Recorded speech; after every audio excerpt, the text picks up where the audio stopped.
Olá, amigos do canal, muito bom dia, Dr. Wagner Pedro gravando mais um vídeo para o canal Wagner Pedro Explicando. Como de costume, se você não é inscrito, se inscreva no canal, acione o sino de notificações, deixe seus comentários, sugestões de novos vídeos e nos ajude a compartilhar, ok? Desde já eu agradeço. No vídeo de hoje eu quero falar sobre 10 grandes pregadores do século XVIII e XIX. 10 grandes pregadores do século XVIII e XIX. Bom, o século XVIII ele vai de 1701 a 1800 e o século XIX vai de 1801 a 1900. Como qualquer lista, vai muito de encontro à opinião pessoal. Porém, o critério aqui adotado é conteúdo teológico produzido e alcance de almas através da pregação. Então esses foram os critérios. O primeiro que eu quero falar aqui é John Wesley. John Wesley é o fundador do metodismo, nasceu na Inglaterra em 28 de junho de 1703 e morreu em Londres em 2 de março de 1791. Em Oxford, ele fazia parte de um grupo de jovens que eram chamados de metodistas. John Wesley foi introduzido na pregação de campo por seu grande contemporâneo George Whitefield. Os sermões de Wesley, mais do que os de qualquer outro pregador, levantam a questão sobre o quanto lhes era possível manter a atenção das multidões ao ar livre.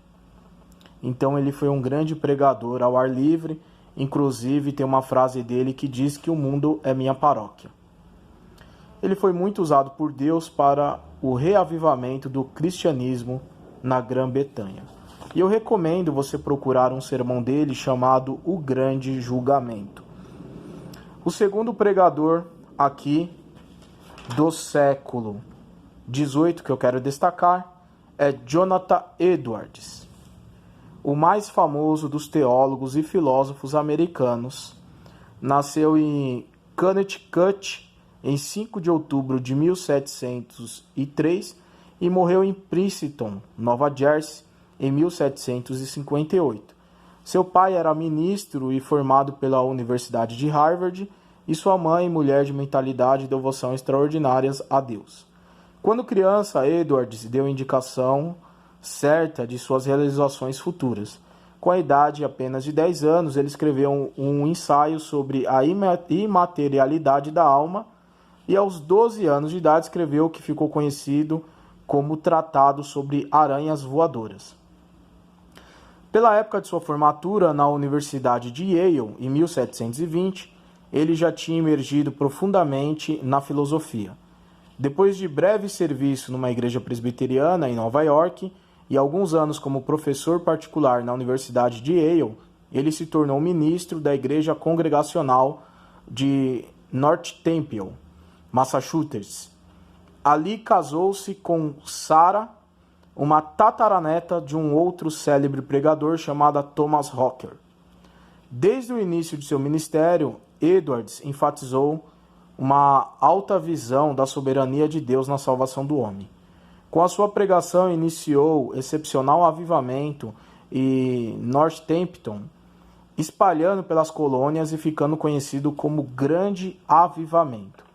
Seu sermão mais conhecido é Pecadores nas mãos de um Deus irado, baseado no texto de Deuteronômio capítulo 32, versículo 35, com o tema O tempo em que resvalar o seu pé. Bom, o próximo pregador que vamos destacar aqui é George Whitefield, chamado de Príncipe dos Pregadores. Nasceu na Inglaterra em 1714 e morreu em Massachusetts, Estados Unidos, em 1770. Quando menino, escreveu vários sermões. Por causa de seu evidente talento e inclinação religiosa, aos 18 anos, Whitefield foi enviado para Oxford, onde entrou em contato com os irmãos Wesley e se uniu ao Clube Santo. Em 1736, ele foi ordenado bispo. Ele fez 13 viagens pelo Oceano Atlântico numa época em que era comum uma viagem durar aproximadamente de 2 a 3 meses. Juntamente com os Wesley, ele foi um grande pregador. Durante suas viagens itinerantes por todos os Estados Unidos da América, Bermudas e Grã-Bretanha, Whitefield sempre estava pregando. Onde quer que pregasse, Whitefield deixava uma impressão inesquecível. Não era só a multidão de pessoas comuns que o ouvia alegremente, mas inclusive filósofos e grandes pensadores da época. Os sermões publicados de Whitefield não dão a concepção do domínio que ele exercia sobre milhares de pessoas que o ouviam. Mas, segundo os relatos e depoimentos, foi um notável pregador, com grande presença de púlpito. É evidente que Whitefield tem em vista, nas suas pregações, um único fim, que é a salvação da alma daqueles a qual o ouvia. E eu quero destacar aqui o sermão chamado Arrependimento. É um bom exemplo de como o Whitefield buscava as almas. Próximo pregador que vamos destacar aqui é Rowland Hill, que nasceu em 12 de agosto de 1744. Em Campbell, ele ficou sob a influência do pregador já mencionado, Whitefield, e se tornou, assim como Whitefield, grande pregador ao ar livre. Construiu com seu próprio dinheiro uma capela em Londres e foi ouvido por grandes multidões em sua igreja e nas excursões itinerantes que fazia pelo país. No seu sermão Demonstrações Gloriosas da Graça do Evangelho, Rowland Hill demonstrou prestar grandiosos tributos ao Whitefield, mas também desafia os pregadores formais e literários a produzir uma mesma obra como o Whitefield fez. Continuando aqui, vamos fechar essa lista dos pregadores do século XVIII com um pregador que eu tenho em elevada estima e consideração, que me influenciou muito através dos seus escritos, Charles Grandison Finney, que nasceu em 1792 em Connecticut e morreu em Oberlin, Ohio, em 1875. Ele estudou direito, assim como eu, mas tendo ingressado no ministério pouco depois de sua conversão, logo se tornou poderoso no púlpito, conduziu grandes reavivamentos nos Estados Unidos e na Inglaterra. Em 1835, tornou-se professor na Universidade de Oberlin, Ohio. Em 1852, foi eleito reitor. Os sermões de Finney, com suas declarações bem definidas e comuns, mostram a propensão lógica e o treinamento legal que ele tinha. Finney, porém, disse que, em sua pregação, ele se lançava totalmente aberto ao Espírito Santo e muitas das vezes reivindicou ter poder profético nos seus sermões. Foi grandiosamente usado por Deus na proclamação do Evangelho de Nosso Senhor e Salvador Jesus Cristo, e milhares de pessoas encontraram o caminho para a igreja através da sua pregação. E o sermão que eu quero destacar é o Mordomia, que é uma boa ilustração do seu estilo penetrante, incisivo e lógico. Então esses são os pregadores do século XVIII. Vamos aos pregadores do século XIX, começando aqui a lista com Thomas Guth, que nasceu em Brechin, Escócia, em 12 de julho de 1803 e morreu em 1873. Seu primeiro pastorado deu-se em Arbroath, onde por 7 anos foi ministro da Igreja Presbiteriana. Quase todo o sermão impresso por Guth abre algum tipo de ilustração que fazia as pessoas se sentirem dentro do cenário. Ele falou a respeito das 3 principais regras da homilética, que é a arte de pregar, ilustrando-as nos 3 P's: pintar, provar e persuadir. No púlpito escocês, ninguém ultrapassou ele na habilidade de pregar, ano após ano, atraindo e mantendo grandes multidões. Guth não só era um grande pregador, mas também um grande filantropo que ajudou muitas pessoas. E o sermão que eu quero destacar para você procurar e ler é o sermão Os Pecados e as Tristezas da Cidade. Continuando a lista, temos Frederick Robertson, que nasceu em Londres em 1816.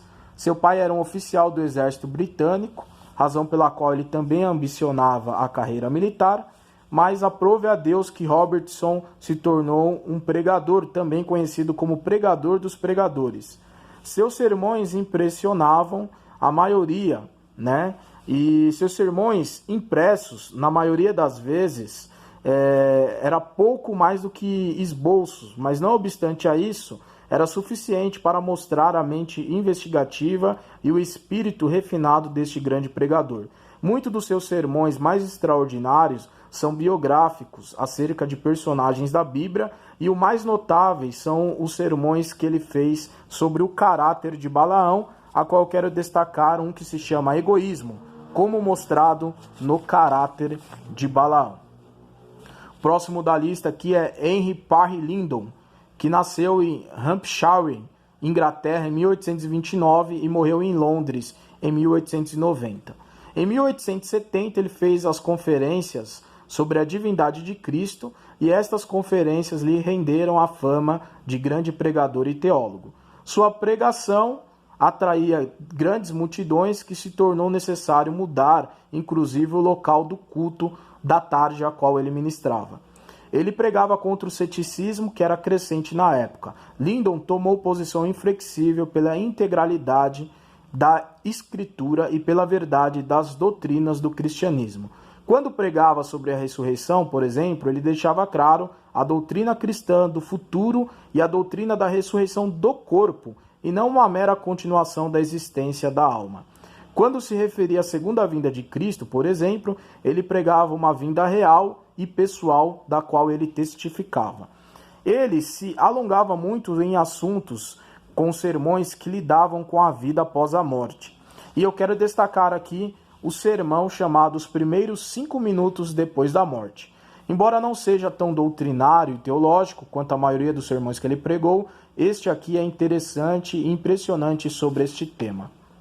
O próximo da lista não poderia faltar Charles Haddon Spurgeon, que nasceu em Kelvedon, Inglaterra, em 19 de junho de 1834 e morreu na Suíça em 31 de janeiro de 1892. Tornou-se um célebre pregador conhecido como pregador menino, e aos 22 anos de idade era o pregador mais popular do mundo. Inclusive foi construído o Metropolitan, que é um anfiteatro com 6.000 lugares para ele, onde se pregou por quase 2 gerações. Seus sermões foram taquigrafados e espalhados por milhares de pessoas pelos países de língua inglesa da época. Se levarmos em consideração o número de leitores semanais também do jornal regional, como também as congregações a qual ele pregou, poderíamos afirmar que ele pregou para mais pessoas que qualquer outro pregador do seu tempo. Sua pregação era direta e pessoal. Nenhum pregador deixou tantos sermões impressos como Spurgeon. Quase todos os seus sermões mostraram seu estilo e profundo desejo de salvar as almas daquele a qual o ouvia. E eu escolhi um sermão para você pesquisar aí depois, chamado Somente Ficando Eu de Resto, baseado no livro do profeta Ezequiel. Sermão muito profundo. E nós, fechando essa lista aqui, quero deixar aqui Phillips Bronx, que nasceu em Boston, Massachusetts, em 13 de dezembro de 1835, e formou-se em Harvard, e estudou para um ministério no Seminário Teológico da Igreja Protestante Episcopal em Alexandria. Em 1891, elegeu-se bispo de Massachusetts e serviu nesse ofício até sua morte. Phillips Bronx era de presença nobre e imponente, com bem mais de 1,82 m de altura. Sua reputação como pregador foi estabelecida quando era pastor da Igreja da Santa Trindade na Filadélfia, mas sua fama e influência atingiram clímax em Boston. Seus sermões eram escritos, mas falados com extraordinária velocidade e elocução. Um dos sermões mais conhecidos e mais frequentemente pregados foi o sermão chamado A Lâmpada do Senhor. Aquele que ler este sermão terá um bom entendimento do alcance de púlpito e do método de Phillips Bronx. Espero que você tenha gostado aí de mais esse vídeo, que tenha feito sentido para você. Meu forte abraço, Dr. Wagner Pedro.